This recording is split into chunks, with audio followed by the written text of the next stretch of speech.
नवीन अरोड़ा जी, किस बात को लेकर आज ये आपका धरना प्रदर्शन चल रहा है? इसकी मुख्य वजह क्या है?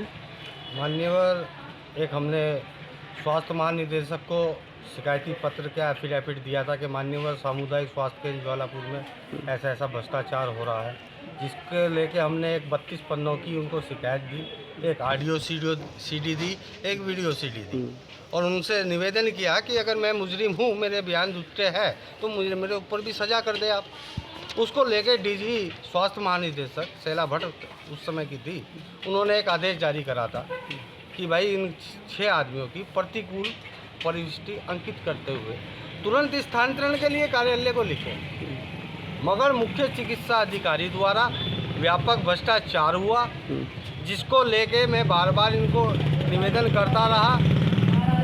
अभी 24 तारीख को स्वास्थ्य निदेशक महोदय ने भी इनको कहा, मगर ये भ्रष्टाचार हो रहा है, हर तरीके से भ्रष्टाचार, सुनने वाला कोई नहीं है। 22 तारीख को जब पूरा विश्व श्री राम जी का प्राकट्य उत्सव मना रहा था, तो यहाँ की भ्रष्टाचार स्वास्थ्य विभाग ने नवीन अरोड़ा सनातनी हिंदू को अपने कार्यालय में सुबह 11 बजे बुलाया और 5 बजे तक बिठा के रखा कार्रवाई के नाम पे सुननी, जिसकी मैं आपको किस लिए बुलाया गया था आपको? कि आइए हम आपकी अपील सुनते हैं। अच्छा है। कार्रवाई क्या करी है? कार्रवाई कुछ नहीं करी है, पूरा भ्रष्टाचार है। अपील की, आपकी सुनवाई नहीं हुई? कोई सुनवाई नहीं है। मुख्य चिकित्सा अधिकारी हरिद्वार के यहाँ का मुख्य चिकित्सा अधिकारी एक आरटीआई कार्यकर्ता को मादी की गाली देता है, रेप करने की धमकी देता है, जान से मारने की धमकी देता है, जिसकी मैंने वीडियो और ऑडियो साक्ष्य के रूप में सीएमओ महोदय को दी कि मान्यवर ये मेरे साथ अन्याय हुआ, ये ऑडियो ये वीडियो इन पे कार्य करे। नहीं हुआ है। अब तक कोई कार्रवाई नहीं की गई। सिर्फ सीएमओ हरिद्वार द्वारा भ्रष्टाचारियों को संरक्षक दिया जा रहा है। उच्च अधिकारी स्वास्थ्य महानिदेशक और निदेशक महोदय के आदेशों पे कार्रवाई नहीं कर रहे हैं। इसकी शिकायत आपके द्वारा कहाँ पर की गई?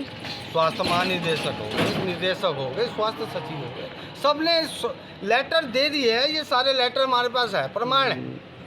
कहीं से भी कोई शिकायत, वो कार्रवाई अब तक नहीं हुई? कार्रवाई वहाँ से तो मान्यवर हो गई, मगर यहाँ का मुख्य चिकित्सा अधिकारी तो नहीं कर रहा। तो देखिएगा, जो ये अस्पताल है इसमें एक विशेष धर्म की डॉक्टर है, आदरणीय है, पूजनीय है जी। मगर आप पथरी जाए, 19 साल बाद एक के बच्चा हुआ है जी। आज वो बच्चा पल पल मर रहा है इनके डॉक्टर की वजह से।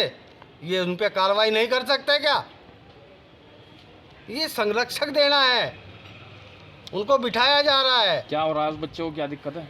वो बच्चा जब गर्भ में था तो उनको यहाँ के डॉक्टर रुखसार प्रवीण द्वारा उसको इतनी ऑक्सीटोसिन गैस दी गई, इंजेक्शन दिया गया कि बच्चे का कभी मानसिक विकास नहीं हो सकता। यानी कि मानसिक संतुलन उसका बेकार है। वो सिर्फ ओवरडोज देने से। यह बात मैं नहीं कह रहा, अखिल भारतीय एम्स कह रहा है।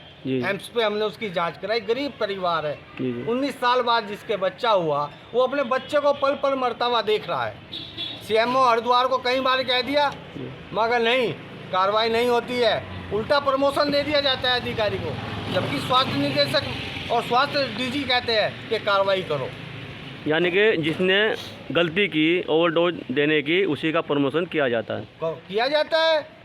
कोई यहाँ इलाज नहीं होता? कोई इलाज किसी कम का नहीं है।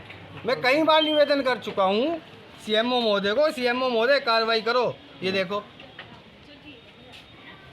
ये साफ है।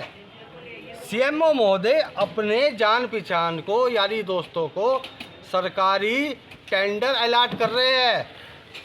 इनके यहाँ है अखिलेश जोशी, यहाँ स्वास्थ्य विभाग में कार्यरत है। उनको मेला चिकित्सालय का जन औषधि का टेंडर दे दिया। अब यहाँ पे डॉक्टर रह रहा है, 11 साल हो गए रहते हुए, 11 महीने का किराया जमा है। इसको क्या माना जाए? राजस्व की हानि। किराया बैठा 1 लाख, 2 लाख, 3 लाख, जितना भी बैठा आधा जेब में और कर दो काम। ये जिनको हम भगवान के रूप में पूछते थे ना, आज वे कसाई से भी बदतर हो गए हैं। बहुत पुराना हॉस्पिटल है आज का थोड़ा ये। मैं इस काफी पुराना हॉस्पिटल है। के निर्माण पे को भी लेके धरने पे बैठा हूँ। जी जी। उस टाइम माननीय निशंक जी मुख्यमंत्री थे। कितने दिन हो गए आपके इस धरने को? कि आज हमारा दूसरा दिन है। दूसरा दिन है। तो आखिर अगर जल्द से जल्द आपकी मांग नहीं मानी गई, कार्रवाई नहीं हुई, तो कब तक चल सकता है ये आपका धरना, भूख हड़ताल हो? भाजी मैंने भगत सिंह को बहुत मैं चाहने वाला हूँ, भगत सिंह का फैन हूँ। शीतकालीन अनिश्चितकालीन है, एक भगत सिंह और सही। आपके इस भूख हड़ताल में किस किस का सहयोग मिल रहा है 2 दिन के अंदर? बजरंग दल आया है हमारे पास, जी जी कहीं आ गए, कहीं जनप्रतिनिधि आ गए, अपना भैरव सेना आ गई है। जी जी। जो जिसको लग रहा है ये मेरा पारिवारिक मुद्दा बिल्कुल, नहीं है, बिल्कुल ये बिल्कुल। सबकी जनता का मुद्दा है। जी जी। सरकार तो दे देती है, कुत्ते काटने के पैसे इंजेक्शन के खा जाते हैं। यानी कि यहाँ कुत्ते के काटने के जो इंजेक्शन लगते हैं वो भी नहीं है? अरे आते हैं, बेच देते हैं। अच्छा, आप देखो मोदी जी रुक के दे के कह रहे हैं डिजिटल इंडिया, हाथ से पर्ची बन रही है। क्यों? क्योंकि गर्भवती महिलाओं से भी पैसा लिया जाता है। डिजिटल नहीं बनेगी पर्ची, बायोमेट्रिक हाजिरी है ही नहीं, मशीन तोड़ के फेंक देते हैं। क्योंकि अगर बायोमेट्रिक हाजिरी होगी तो परमानेंट ड्यूटी करनी पड़ेगी, बिल्कुल बिल्कुल। फेंक देते हैं। तो जब अधिकारी भ्रष्ट होगा तो कर्मचारी क्या करेगा? बिल्कुल बिल्कुल सही बात है। जब उनका बॉस ही जब भ्रष्ट उनका होगा बॉस ही ऐसा है, तो फिर जो उसके अधीन कार्य करते होंगे ऐसे ही तो होंगे। वे क्या करेंगे? ठीक मैं है। तो अभी कह रहा 2-2:30 बजे हॉस्पिटल चले जाओ, कोई एक जना पट्टी करा लो। 1.5 लाख की आबादी पे एक CSC है ये।